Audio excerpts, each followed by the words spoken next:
Iran's Supreme Leader Ayatollah Khamenei has made his first public appearance since the US airstrikes on nuclear facilities, and he said they had achieved nothing. He claimed victory in the conflict with Israel and said the strikes amounted to little more than showmanship by President Trump.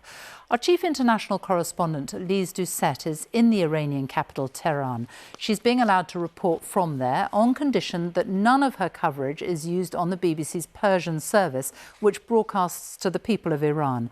This law from the authorities applies to all international media agencies operating in Iran. Here is her report. Iran's state TV, the studio where the Supreme Leader's speeches are aired, but not today. Not after Israel attacked it.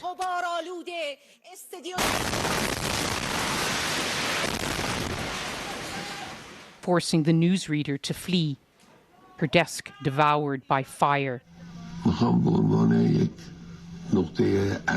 Today, a fiery message of his own from the Ayatollah, said to have sheltered in a bunker during the war. Iran, with this iron national resolve, rejects surrender.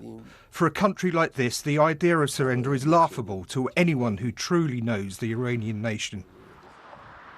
For now, a fragile ceasefire. Tehran starts to look like itself. Its infamous traffic, its beautiful bazaars. Residents slowly returning to a city they left to escape the bombs. But for some, it's still a battle, just to breathe. In this ward, there are civilians, not soldiers. Murtaza shows us his scars. He was working in the transport department when the entrance to the notorious Evin prison was bombed. Israel lies, saying they are only hitting military and nuclear sites. They hit a prison. I was there. I was hurt. And I'm amazed countries like England, France, the US and the UN don't condemn Israel.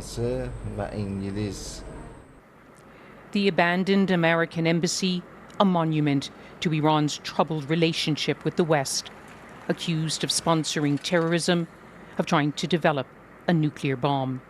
Charges Tehran denies.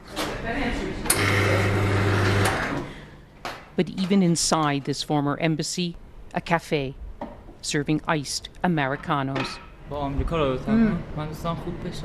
Amir tells me he wants to see a better relationship between America and Iran. So many Iranians do. But in this dark time, there's still not much light. The message in public was defiant. But this blackened studio symbolizes this dark moment in Iran, the most difficult and dangerous decisions confronting the Supreme Leader, the most fateful choices in his nearly 40 years in power. A new, uncertain chapter in an old, long-standing war. Lise Doucette, BBC News, Tehran.